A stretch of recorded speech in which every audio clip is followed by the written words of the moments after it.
এই দুনিয়ার পুরো জীবনটা এটা হচ্ছে লালসাময় একটা জীবন, লোভ, মরিচিকা, মায়াজাল। এই মায়াজালে আমরা আটকে আছি, ফলে মৃত্যুর কথা আমরা ভুলে গিয়েছি। পাগলের মতো ছুটছি, আরো টাকা লাগবে, আরো খ্যাতি লাগবে, আরো যশ লাগবে, আরো দাপট লাগবে। আমার এত টাকা দিয়ে কি হবে? এত সম্পদ দিয়ে কি হবে? এত ব্যস্ততা দিয়ে কি হবে তোমার? স্টপ, থামুন, অনেক হয়েছে। আন্না, থামুন, take a rest, take a breath and think about death.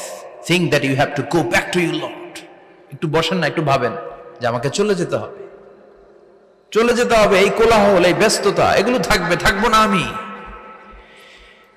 সাইয়েদনা Omar Faruk বলেছেন, মুতু ক্বাবলা আন তামুতু, মরার আগে একবার মরো। হাসিবু ক্বাবলা আন তুহাসাবু আলাইকুম, তোমার হিসাব নেওয়ার আগে তুমি একবার নিজের হিসাবটা করো না। কাগজ বের করে একটু লিখো না কি কি ভালো কাজ করছিলা, যেগুলো দিয়ে নাজাতের ওসিলা হতে পারে। 1 2 3, আর কি কি আকাম কুকাম করছো দেখো না, লিখে দেখো তোমার অবস্থাটা কি।